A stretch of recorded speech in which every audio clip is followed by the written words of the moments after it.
Ask a Jeopardy contestant to name a teen humor character, and the answer will inevitably be Archie Andrews. And understandably so. MLJ Publications has more or less owned the genre for decades now, but that wasn't always the case. Indeed, the kids from Riverdale faced considerable competition over the years, sometimes from the very creators who drew their own adventures.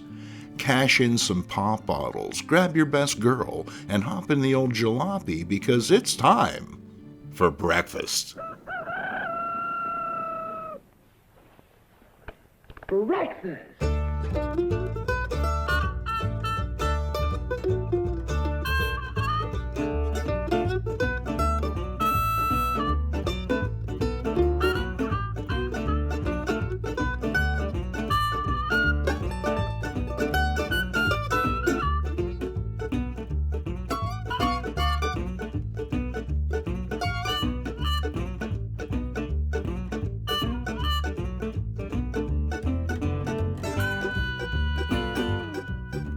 Making its debut in May of 1919, The Love Life of Harold Teen set the terms for this budding genre. It featured the eponymous Harold experiencing the trials and tribulations of young adulthood with the help of doting girlfriend Lillims Lovewell and best pal Shadow Smart. When they weren't cutting up in class, they were downing Gadunk sodas at the Sugar Bowl. The strip proved popular enough to be adapted for both radio and the big screen. And why not? Teenagers were everywhere, with more of them every day, and they had dimes to spend, like anyone else. Not shy about finding inspiration, MLJ caught the playbook entirely for their Archie Andrews character in 1941's Pep Comics. Pretty shameless, really, but let's face it, teenager isn't really a concept that you can copyright, or it would have been done years ago. This new variation on a familiar theme resonated with the comic-buying public, and Archie soon had his own title, as well as spin-offs for all his pals. Indeed, the character proved so popular he continued to headline books as MLJ canceled its string of superhero titles. Knowing a good thing when they saw it, other publishers soon threw their hats into the ring, and it's these books that we'll be focusing on today. One of Archie's earliest competitors was Buzzy Brown, published by our pals at DC Comics. Here's Buzzy now at the window, throwing pebbles and not ringing the doorbell, just like girlfriend Susie told him to. Turns out Pops is mighty sore, so Buzz'll need to shh. The teeners tiptoe their way through the front room, where we learn Buzz's dad has one up Susie's, a real bone of suburban contention. They carefully creep towards the sunroom, but Pop's radar picks up on the shenanigans. He hears shushing. What's with all the shushing? Susie tells a little white lie, claiming she's just practicing whistling through her teeth. That's how it always starts. Lying today, and tomorrow she'll be wearing nylons and smoking reefers behind the gym. The lead-footed Buzz missteps, making an old floorboard creak. What, Pops can't afford a rug? No wonder he's so angry. Susie tries to steer her oafish boyfriend silently along, but I guess the place is falling apart because another floorboard groans in protest. This rouses the old man from his glowering, but before he can lay into the youthful intrusion, Susie goes to bat for her beau. It's not Buzzy's fault his dad is smarter than hers. This sets Pops off. He's not smarter, he's just lucky is all. Turns out this is all about some cockamamie contest. The pair are aldermen, with Pops having lost out on the chance to ride in the mayor's car in the big parade. The contest was for who could name the most national weeks. Pops got them all except Be Kind to Dumb Animals Week, which he still can't quite remember. Buzzy helpfully informs Pop that this is Be Kind to Dumb Animals Week. The kids have a good chuckle, but Pops gets the last laugh when he picks Buzzy up like a duffel bag full of dirty laundry and chucks him out the front door. Kind of a long way to go for a joke, but you gotta admire the man's technique. Then it's gags and gals with teenage pals in Quality Comics' Jonesy. Carol and Mary Jane both covet the loving cup and hope their respective beaux will win it for them at the big track meet tomorrow. Carol seeks out Jonesy and tells him she won't be able to show her face in public if Jeepers beats him. Way to put pressure on a guy. It doesn't help that Jonesy gets dizzy running around in circles, a distinct disadvantage here. In spite of this, he agrees, mostly to get out of the situation. Meek, unathletic, and easily caves to pressure. Our hero, ladies and gentlemen. Coach Hurdle agrees to try Jonesy out for the track team, but gravity proves a harsh mistress, and our boy doesn't get very far. And wouldn't you know it, Jeepers is there to wind him up over it. Sometimes a guy just can't catch a break. Next, Jonesy gives shot putting a try, managing to defy physics in the process. You know, if they measured height and not distance, he would have been a shoo-in. In spite of his physical ineptitude, he does manage to land a position on the team as the water boy. Jonesy skulks away worried about Carol's reaction. And here she is now. Time to find a new route home. Jonesy isn't entirely honest about his new position, letting Carol believe what she likes. Heck, she'll know soon enough. The next day, everyone comes out for the race, with Jonesy doing his best to hide in plain sight. Before the next match can begin, he slips behind a nearby fence, but Jeepers follows, using a hornet's nest to drive him out. This backfires when Jonesy runs directly into Jeepers, knocking the antagonistic teen out cold. Jonesy attempts to revive him for the race, but Jeepers is down for the count. "Is that you, Mother?" The irate Hornets continue their attack, sending Jonesy careening into the track field to the amazement of the crowd. Pursued by the irate insects, he's driven across the course, winning the 100-yard dash, the low hurdles, and the high jump, before capping it off by acing the shot put. See? Teenagers aren't inept. They just need motivation is all. As for Mary Jane, she's taken it pretty well, all things considered. Jeepers, on the other hand, may want to get a helmet. Next, let's look in on America's funniest family, the Kilroys. Published by American Comics Group, the book focuses on your typical American family's ups and downs in the late 1940s, featuring Kilroy kids Katie and Natch, along with cut-up cohort Solid Jackson. Here's Solid now, making like Marlena Dietrich. Careful, son. That kind of thing don't fly in Kansas.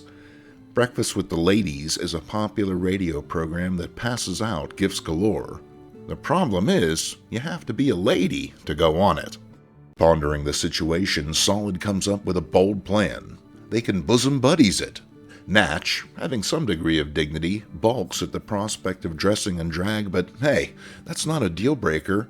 Solid will do the gender bending if Natch comes along as his son. Corny?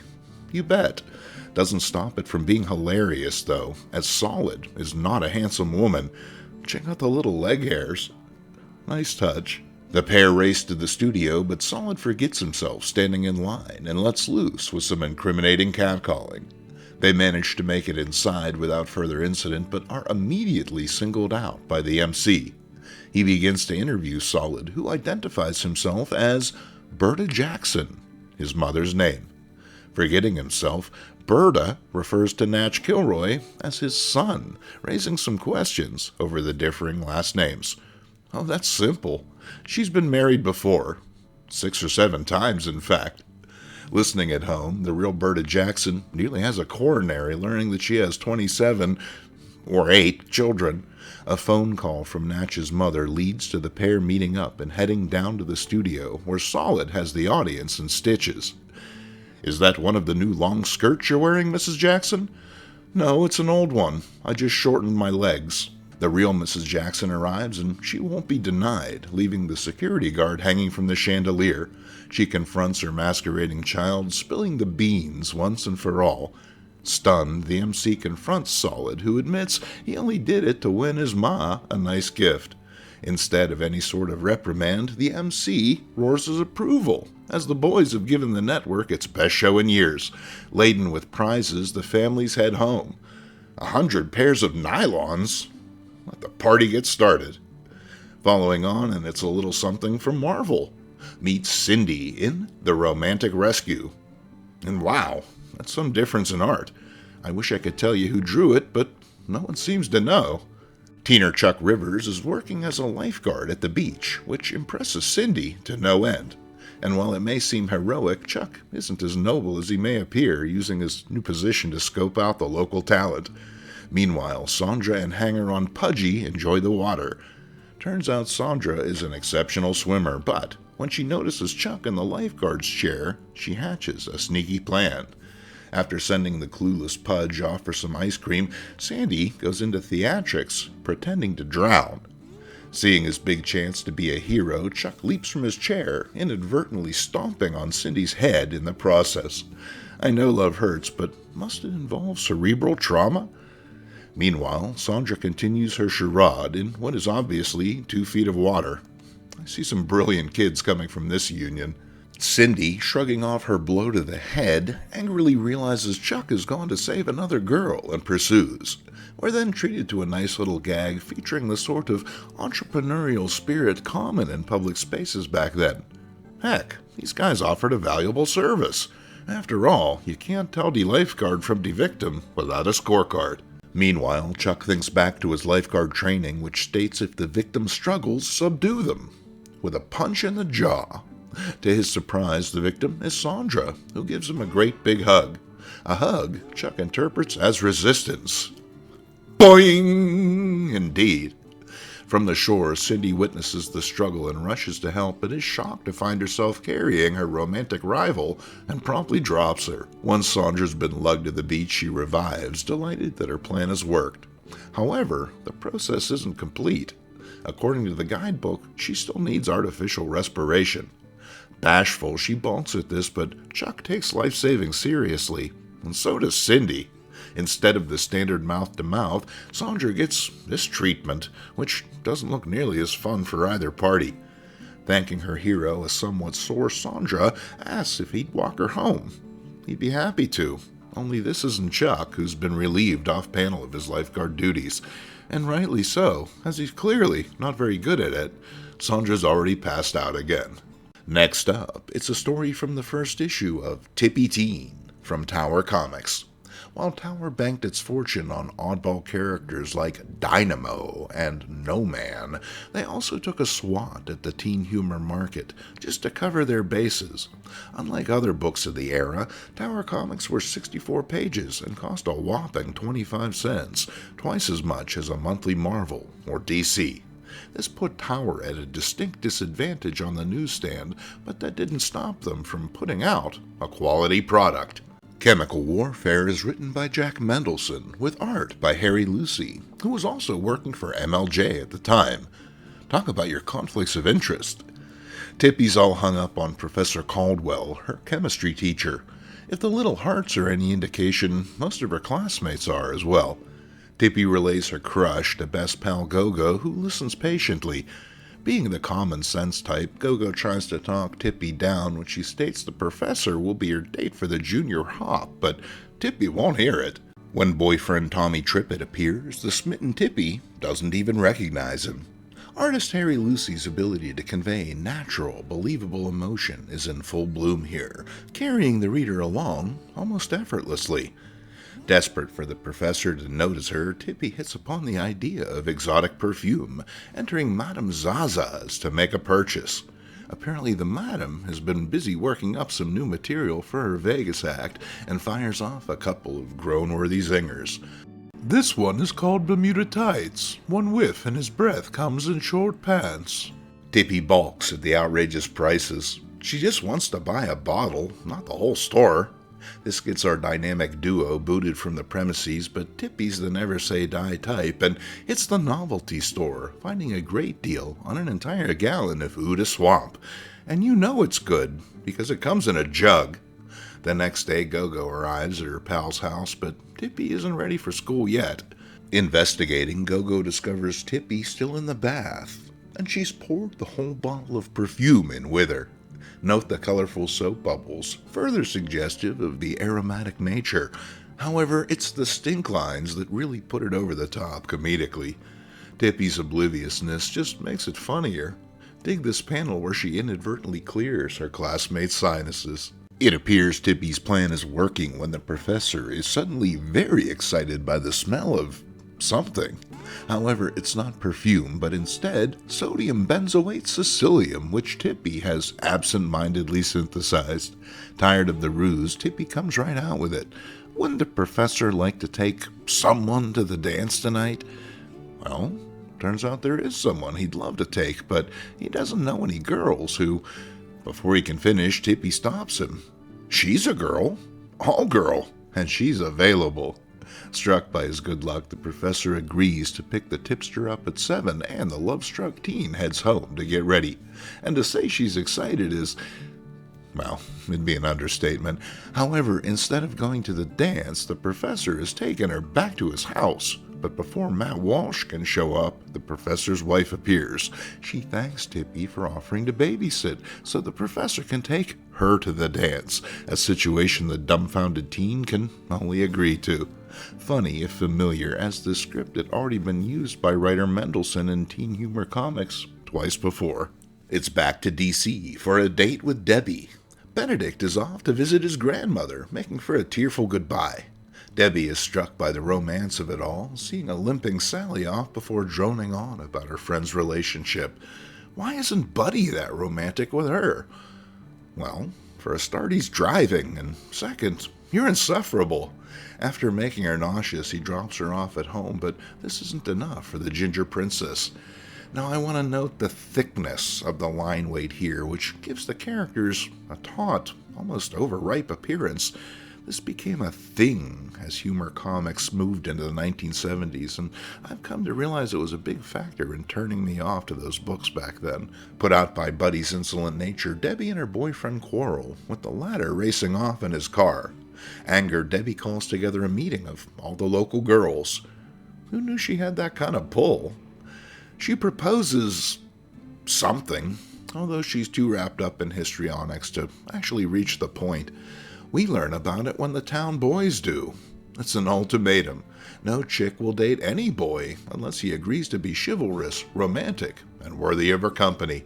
Buddy balks at this. Why, if they just stick to their guns, the chicks will have no choice but to come around. It's just a question of persistence. It's an admirable effort that lasts all of 3 panels, as the boys realize they need the girls more than they think. Buddy then spearheads a plan to win 'em back with flowers. Nothing's more romantic than flowers. However, a mix-up at the shop sees the girls receive this bouquet instead of Buddy's, leading to a baseball bat-wielding mob closing in on their quarry. Ain't love grand? We conclude with this all-time classic from the pages of Mad number 12. Starchie is a biting send-up of both Riverdale's favorite son and the teen humor genre in general, brought to us by legendary creator Bill Elder. Starchie and his pal Bottleneck are called to the principal's office, but the old coot is too busy chasing Salonica and Biddy around his desk to talk. Mr. Weathernot is admonished, but he admits he just can't help himself. They're just drawn so gosh darn cute. When the principal reveals he's called the boys to his office to expel them, Starchie takes a few moments off-panel to reason with the adult educator, and once he's seen the light, the boys head back to class, encountering a smitten Biddy in the process, and dig the chicken fat falling out of her purse. That's some fast crowd you run with. She wrestles Starchie to the floor, but he drives her back like a ringmaster, eventually forcing her out an open window. Few things convey the point quite like a broken bottle. A rather spotty Salonica appears, but she's not having any of it. Seems she's cool on old Starch since he ran low on cash. Time to sell more hall passes to the freshmen. The fellows catch Wedgie Van Smelt cutting in on their racket, so they decide a little re-education is in order.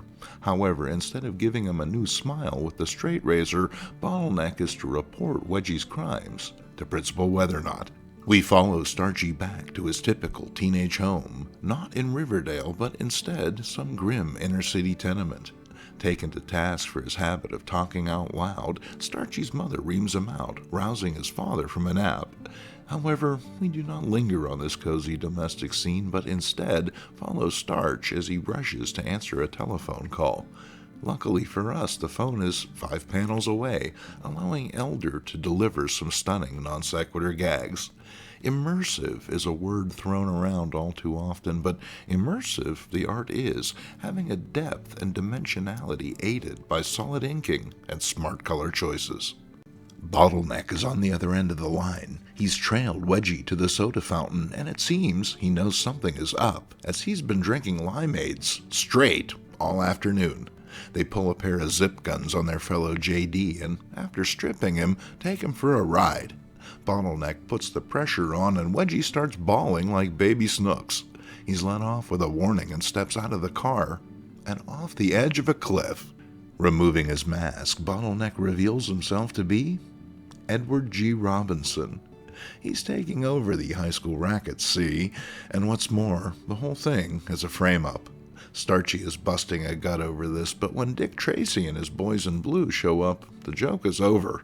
When all is said and done, Starch finds himself cooling his heels in prison, still wearing the same checkered pants and bow tie, thinking back to all those times he rejected Biddy in pursuit of Salonica. Take note, kids, lest it happen to you. Teen humor. It might seem an odd genre for an old guy to be into, but trust me, it makes perfect sense. While clearly written with a specific demographic in mind, these books have transcended their initial audience, revealing nuance and tone unnoticed upon their initial assessment. Contained within are some true gems of the medium, stories that simply don't garner the attention their spandex-clad cousins get. In the end, they're just good fun, and we could all use a little more of that in our lives. Thanks for joining us. If you enjoyed this episode, please punch that thumbs up button, and if you'd like to support the channel, maybe buy a t-shirt. You look nice in t-shirts. I'm Jason Mink, and I'll see you next time at breakfast.